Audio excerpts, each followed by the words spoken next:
On va dire un petit truc là, parce qu'on a mis en avant des choses dans le cours précédent. On va le dire sur Korah. Vaikar Korah. Korah, qu'est-ce qu'il a pris sur lui par rapport à ce qu'on a développé sur les Gilgulim, etc. C'est que Korah, donc, c'est ce qui est l'extraordinaire, c'est que tout le monde pense que c'est la réincarnation de Caïn. Donc il s'est levé contre Moshe, qui est la réincarnation de Hevel.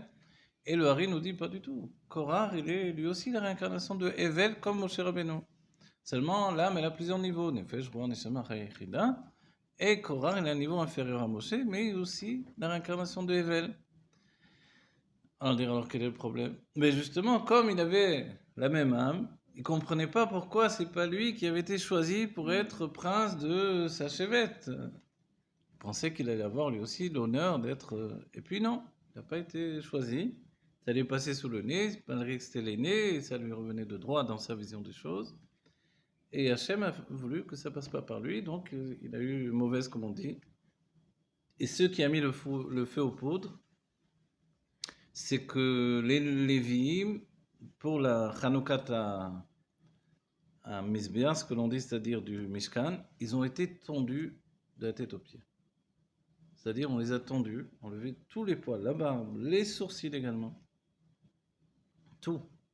Donc, Korah est rentré chez lui après cette tonsure. Sa femme, elle a vu, elle a cru voir. Euh, Donc, c'était affreux. Et elle a dit, mais c'est pour t'humilier que Moshe a fait ça. Non seulement tu n'as pas été Nassi, mais en plus, tu n'as pas été prince de tribu, mais en plus, voilà, l'humiliation. Et lui, il est là, et Aaron avec sa belle barbe, et toi, tu es là, complètement tondu. Pourquoi ils n'ont pas fait ça aussi à Aaron? En fait, c'était que comme les Lévi'im viennent de la Gvoura, de la rigueur, et que les poils véhiculent la rigueur, pour le premier service au Mishkan, ils devaient enlever tous les poils. Ça a été dur, parce que dans le judaïsme, on sait la valeur d'une barbe. Voilà. Par exemple, pour citer, à l'époque de David Améler, les Plishtim ont attrapé des Juifs, ils leur ont rasé un côté de la barbe pour les humilier. Donc ils avaient laissé un côté de la barbe, vous imaginez, et l'autre côté rasé, l'autre côté du visage. Et les Juifs se sont adressés à David Améler, qu'est-ce qu'on fait? Et ils ont dit, qu'est-ce qu'on fait? Est-ce qu'on coupe l'autre côté pour équilibrer? Qu'est-ce qu'on fait? On reste comme ça avec une moitié de barbe? Et David leur a dit, non, vous ne touchez pas l'autre côté, vous attendez que ça repousse. Et pour vous dire combien c'est important la barbe pour le peuple juif, et que même dans des situations comme ça, on ne pouvait pas toucher la barbe. Voilà. Donc Korah est arrivé à ça, et ça a été terrible, et sa femme l'a entraîné vers sa situation. Vaikar Korah, Korah a pris sur lui, malgré qu'il venait de Hevel, il a pris sur lui l'âme de Caïn à ce moment-là, qui est rentrée en lui, ça s'appelle un Hibur Neshama, comme un dibouk. Elle est rentrée en lui et elle l'a entraîné vers la machloket, dans le deuxième pirouge, Vaikar Korah, Vaikar et Tatzmo, Betzad machloket, il s'est pris lui-même du côté de la controverse. Et ce qui est dit, c'est que machloket Korah Ve'adato, la machloket de Korah et toute sa bande, on va dire, et le nom de Moshe n'est pas cité parce que Moshe n'était pas en machloket.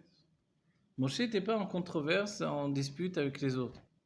Au contraire, on sait que Moshe va passer toute sa nuit à aller voir chacun, etc., pour essayer de lui faire revenir sur sa décision, et qu'il ne soit pas englouti par la terre, parce qu'il n'y a qu'un Kohen Gadol chez nous. Et Moshe a dit, moi aussi je voulais être Kohen Gadol. Je n'ai pas été Zoché, c'est lui qu'Aaron, il a eu le mérite. Aaron, malgré qu'il a fait le veau d'or, c'est passé par les mains de Aaron, justement, il fallait un Kohen Gadol qui soit un Baal Tshuva. Pas un Kohen Gadol qui soit un tzaddik qui n'ait même pas un soupçon de rapprochement avec la faute. Lui, le veau d'or est passé par ses mains. C'est lui qui a jeté dans le feu le seau de Yosef Hatzadik et s'est sorti le veau d'or. Okay.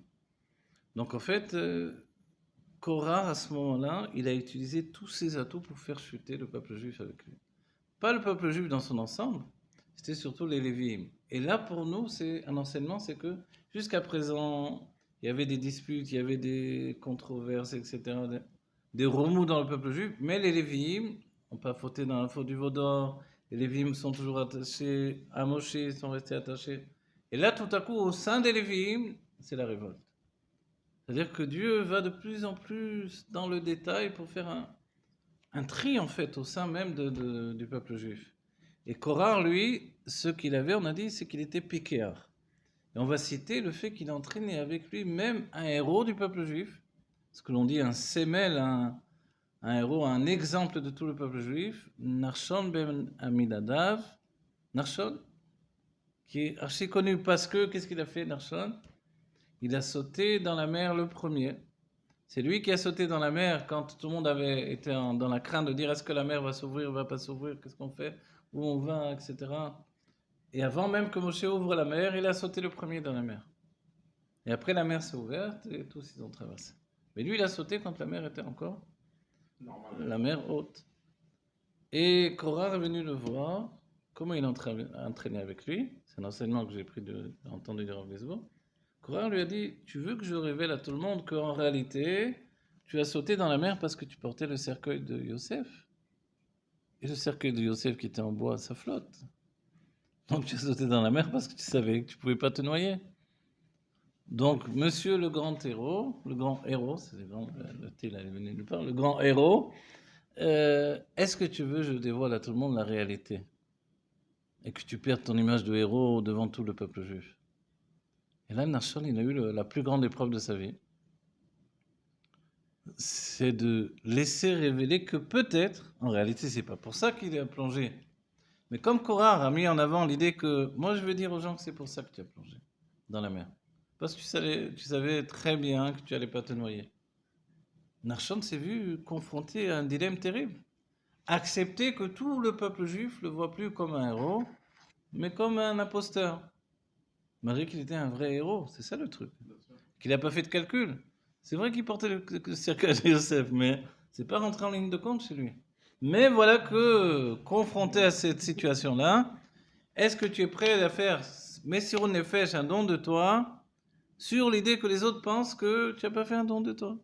Est-ce que tu es comme David Ameller qui va laisser tout le monde dire que tu as fauté alors que tu n'as jamais fauté? Ou tu veux à tout prix rester le héros du peuple juif? Et ça, c'est comme ça qu'il a entraîné Nachshon, qui a chuté dans la terre également, jusqu'au Guéhinom avec Korah et toute sa compagnie.